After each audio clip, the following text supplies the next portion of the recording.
ఓం సాయిరామ్ అండి. బ్రహ్మంగారి కాలజ్ఞానం ప్రకారం ఈ ఏప్రిల్ నెలాఖరు 2 రోజుల్లో కూడా ఎస్ అక్షరంతో ఎవరి పేరైతే మొదలవుతుందో వారికి జరిగేది తెలిస్తే ఖచ్చితంగా షాక్ అవ్వాల్సిందే.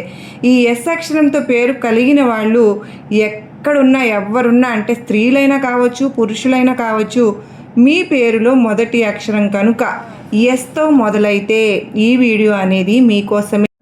ఈ 2 రోజుల్లో మీరు ఎక్కువగా ఏ విషయాల గురించి ఆలోచిస్తున్నారో, ఎవరి గురించి అయితే బాధపడుతున్నారో, దేని గురించి అయితే మానసికంగా నలిగిపోతూ ఉన్నారో, దేని గురించి అయితే అయోమయ స్థితిలో ఉన్నారో, అసలు మీకు నిజంగా ఏం కావాలన్నది మీ మనసుకు అర్థమవుతుందా లేదా, మీరు చేసే పొరపాట్లు ఏంటి, ఇటువంటివన్నీ కూడా మీకు తెలుస్తుంది. కనుక ఎస్ అక్షరంతో పేరు మొదలయ్యే వాళ్ళు ఎవ్వరు అయినా సరే వీడియోని చక్కగా చూసి విని ఇంకొంతమంది ఎస్ అక్షరం కలిగినటువంటి వ్యక్తులకు వీడియో చేర్చే విధంగా దయచేసి ఒక చిన్న లైక్ అయితే సపోర్ట్ చేయండి ఇచ్చి.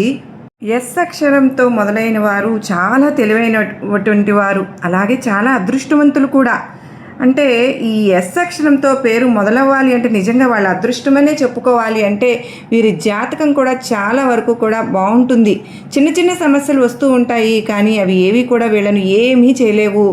ఇంకా ఈ ఎస్ అనే వ్యక్తులు ఎవరైతే ఉన్నారో చాలా అందంగా మంచి ఆకర్షణీయమైనటువంటి రూపాన్ని కూడా కలిగి ఉంటారు. అంటే వీరి జీవితంలో ఎన్ని బాధలు వచ్చినప్పటికీ కూడా, అంటే వీరికి ఫస్ట్ ఆకర్షణ ఏంటి అంటే వారి యొక్క అందము. స్త్రీలైనా సరే, పురుషులైనా సరే ఎస్ అక్షరం కలిగినటువంటి వ్యక్తులు చాలా అందమైనటువంటి రూపాన్ని కలిగి ఉంటారు.